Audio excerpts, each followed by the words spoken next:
Génération Éco. Bonjour Flore. Bonjour Yves. Alors vous avez réalisé le long métrage documentaire Bigger Than Us qui est sorti donc en 2021 et présenté au Festival de Cannes.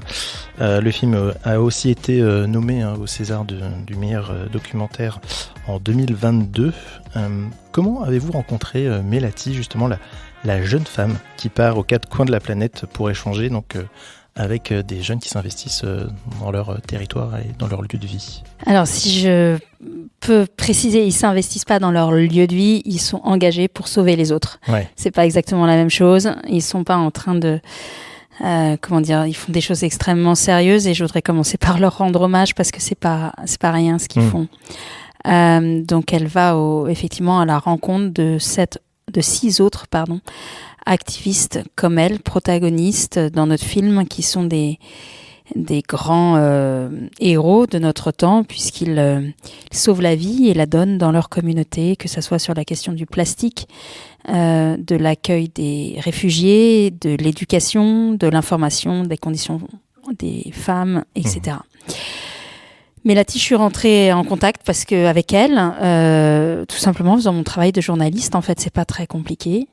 Je cherchais à l'époque une jeune fille ou un jeune garçon d'ailleurs qui s'engage déjà avec une action coordonnée, posée, assez calculée et en tout cas très incarnée pour obtenir le changement dans sa communauté. En l'occurrence pour elle, c'était à l'époque, elle visait la suppression de la vente et l'interdiction des sacs plastiques sur son île à Bali. Voilà, et elle était déjà repérée par d'autres. Je n'ai fait que me hisser sur le travail d'autres journalistes. Oui, j'imagine qu'elle doit connaître peut-être aussi Greta Thunberg ou pas forcément. Melati, elle a eu besoin de personne pour démarrer. Elle a démarré bien avant Greta. Vous savez, il y avait des jeunes qui s'engageaient bien avant Greta. C'est tout ça... Maintenant, on se dit que c'est une histoire récente, ça a toujours existé, ça a toujours été la jeunesse qui faisait bouger les lignes par sa rage, parfois par sa violence et souvent par sa clairvoyance. Donc, oui, elle connaît Greta, mais c'est pas son inspiration. Non, elle a démarré Greta bien à 4-5 ans avant Greta. Ouais. Alors, vous êtes allé à la rencontre de ces jeunes avec Melati sur des zones qui peuvent être aussi en tension, en guerre, donc le Liban, le Malawi, le Brésil aussi. Combien de temps il vous a fallu pour aller sur place, pour faire de l'investigation justement, pour tourner? Un film comme ça, quand vous démarrez le tournage, vous avez presque fini le film, en fait. Ce qui compte, c'est l'enquête avant. Donc, on est effectivement allé sur ces terrains, mais avec un plan de route très précis sur le temps qu'on allait y passer et ce qu'on allait y faire. Donc, ça demande 7 mois de préparation. Il y a 7 pays, 7 mois de préparation, 7 mois de tournage. Alors, on n'est pas parti 1 mois dans chacun des pays, mais vu la profondeur de ce qu'on a trouvé, de ce qu'on y travaille, de ce qu'on a vécu, on avait besoin d'espacer les tournages et de ne pas faire ça d'une seule traite. C'était physiquement et moralement impossible. Et on est resté 4 à 10 jours sur place dans chacun des pays. On a fait un seul voyage. Je vous corrige un peu, ils ne sont pas tous en guerre. Oui. Enfin, j'ai dit des zones en tension. Oui, voilà, c'est des endroits compliqués. Et de toute façon, les personnes... nous, on a voulu être au plus près des enjeux. Donc, c'est sûr que ce n'est pas un film de canapé, quoi. Oui, non, c'est sûr. Et combien de personnes vous étiez On était une toute petite équipe. On était 3 à la caméra, un directeur de la photographie, une caméraman et moi, un ingénieur du son et quelqu'un qui coordonnait... fixait, ce qu'on appelle fixer en local notre voyage et notre tournage. Et justement, vous avez parlé donc du preneur de son. Au niveau de la musique, moi c'est vrai que j'attache pas mal d'importance à l'ambiance aussi musicale. Comment vous avez choisi ensuite les différentes musiques qui accompagnent En fait, j'ai l'énorme chance d'avoir eu un vrai coup de cœur professionnel pour un compositeur sur mon précédent film qui s'appelle Meeting Snowden. Avec un jeune compositeur qui s'appelle Rémi Boubal. Et j'avais adoré ce qu'il avait fait, ce qu'il avait réussi à inventer et tout ce qu'il avait ajouté en dimension poétique sur mes images et mon propos. Donc je savais que je voulais travailler avec lui, y compris face à des compositeurs un peu plus reconnu dans le milieu, et encore, je suis même pas si sûre. Et on s'est vraiment régalé. Donc il a été impliqué quasiment dès le premier jour. Dès que j'ai eu l'idée, je lui en ai parlé, et on n'a pas arrêté de faire des allers-retours. Et merci de parler de la musique, parce que c'est une dimension pour moi qui est très très importante dans le film et dans ma vie. Et alors justement, vous avez d'autres projets là, documentaires, qui sont dans les cartons? Écoutez, quand on fait un film comme Bigger Than Us, je pense que, en tout cas pour moi, c'était certainement le film de ma vie. C'est difficile de passer à autre chose, tant le message est fort, tant il est important. Là, le message, c'est au-delà des enjeux, c'est donner envie de vivre à la jeunesse. J'ai pas besoin de vous faire la leçon sur combien l'époque est difficile pour tout le monde, mais notamment pour la jeunesse. Je pense que c'est d'utilité absolument publique, et on devrait tous être derrière, de donner envie de vivre à cette jeunesse. Donc ce film me permet d'essayer de faire ma part sur ce sujet. Donc non, je vais pas passer à autre chose. Et effectivement, j'ai des projets, notamment filmiques, mais pas seulement, mais qui sont liés à cette thématique. Je vais pas partir faire autre chose. Ouais. Oui, parce que là, donc on est en 2023, le film donc, est sorti en 2021, il continue un peu à tourner, j'imagine, on est vraiment dans l'actualité. Oui, alors... un peu beaucoup, en fait. D'ailleurs, je suis à Angers aujourd'hui. Si on se rend compte, c'est parce qu'il y a un groupe d'entreprises qui a organisé une énorme journée, avec 4 projections d'ailleurs. Et je crois qu'on va mettre plus de 4000 enfants devant le film en 36 heures. C'est un record. Mais c'est vrai que ça m'arrive tous les jours. Alors, pas dans cette dimension-là, mais tous les jours, le film est projeté par des professeurs, par des élèves eux-mêmes, par des établissements universitaires. On a une très grosse opération en ce moment avec le ministère de l'Enseignement supérieur et toutes les écoles et universités de France, où le film est quasiment mis à leur disposition pour organiser des projections débats. Je pense que certains adultes, et notamment les adultes qui sont plus proches des élèves et des enfants et des étudiants, donc les parents et surtout les profs, j'ai envie de dire, se soucient d'eux. Et utilise ce film non pour changer la donne, mais en tout cas pour ouvrir un espace de sécurité dans lequel c'est possible de discuter de ça, c'est possible de discuter de son angoisse, c'est possible de discuter de ses aspirations, de sa solitude, et c'est possible de trouver des buts de parcours, de clés pour s'engager. Et donc ce film, c'est un outil en fait, c'est un outil pédagogique, un outil pour nous lier, une expérience démocratique en tout cas pour moi. Et voilà pourquoi il continue 2 ans après. C'est vrai que c'est assez rare pour un film à avoir une vie militante, en tout cas très très importante. Ouais. Il y a une question que je pose à tous mes invités, je trouve que ça a beaucoup de sens aujourd'hui en plus. Est-ce que vous pensez que les futures générations au niveau global auront vraiment cette fibre un peu écologique, environnementale, éco-responsable ?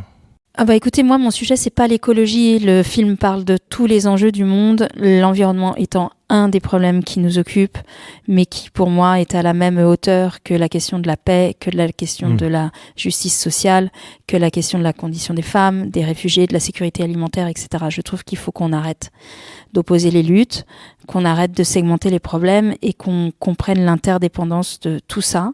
Et je pense que cette génération qui arrive le comprend très très bien, beaucoup mieux que nous. Ouais.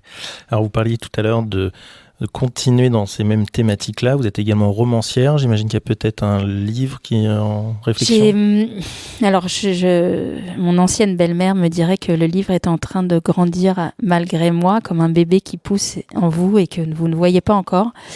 Je me mets assez régulièrement à ma table de travail, mais je crois que je suis encore trop occupée, dans le sens concentrée, sur ce que je suis en train de faire avec Bigger Than Us, et être dans une énergie où je partage mon émotion, comme on va le faire aujourd'hui lors de débats avec des centaines, voire des milliers de personnes, et que ça, j'ai pas encore le temps de me ramasser sous moi pour m'installer à ma table de travail et l'écrire.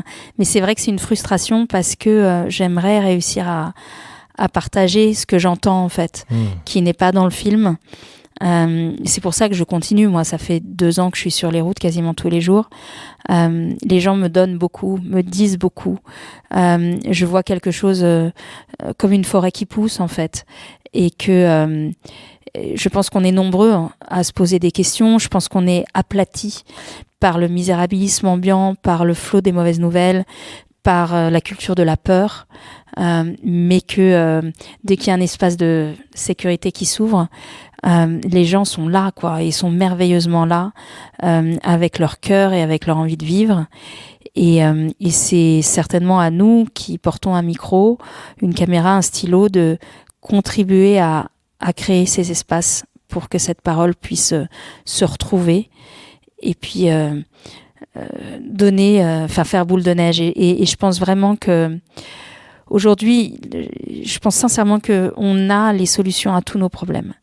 Elles sont politiques, elles sont comptables, elles sont fiscales, elles sont juridiques, elles sont comportementales, elles sont un tout petit peu technologiques. Mais ce qui nous manque, c'est la culture de société qui va faire qu'on va tous se mettre derrière et qu'on va accepter de renoncer à ce système mortifère.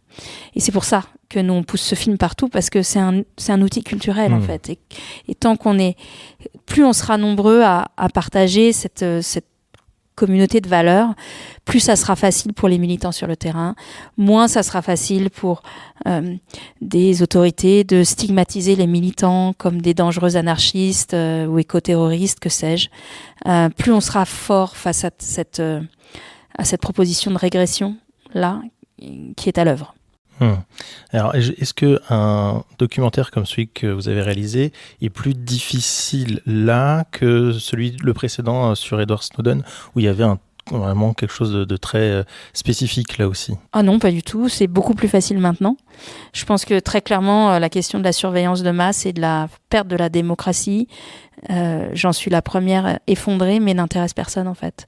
Tout le monde a son iPhone, tout le monde accepte tout et n'importe quoi sous couvert de gratuité. Enfin, je veux dire, on est tellement séduit et leurré par le confort que bien sûr toutes ces technologies invasives sont en train de prendre le pouvoir sur nos idées et nos cerveaux. Je me mets dedans. C'est une plaie pour l'humanité. Et donc non, malheureusement, concernant Edward Snowden, grosso modo, les gens s'en fichent et ça me terrifie. J'ai aussi compris en faisant ce film que les adultes étaient trop programmés, qu'on avait trop de confort et qu'on ne bougerait pas. Donc pour moi, la bataille, c'est qu'est-ce qui se passe pour nos enfants en fait, et est-ce que eux, on peut les activer. C'est pour ça que j'ai fait ce film.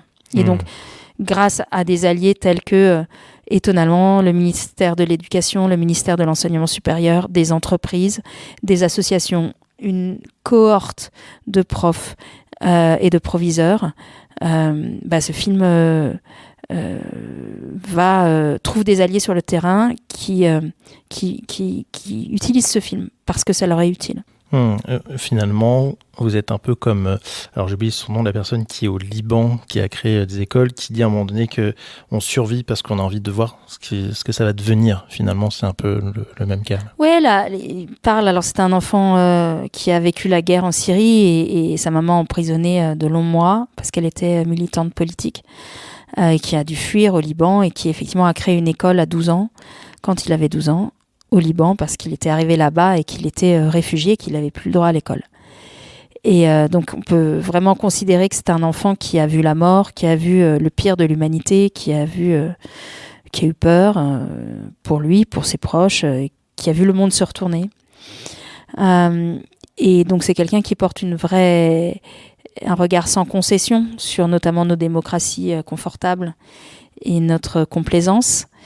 Et l'une des questions, c'est effectivement pourquoi tu tiens, comment tu résistes, puisque c'est vraiment la question maintenant, comment tu tiens le temps, l'indifférence générale et puis les mauvaises nouvelles, etc.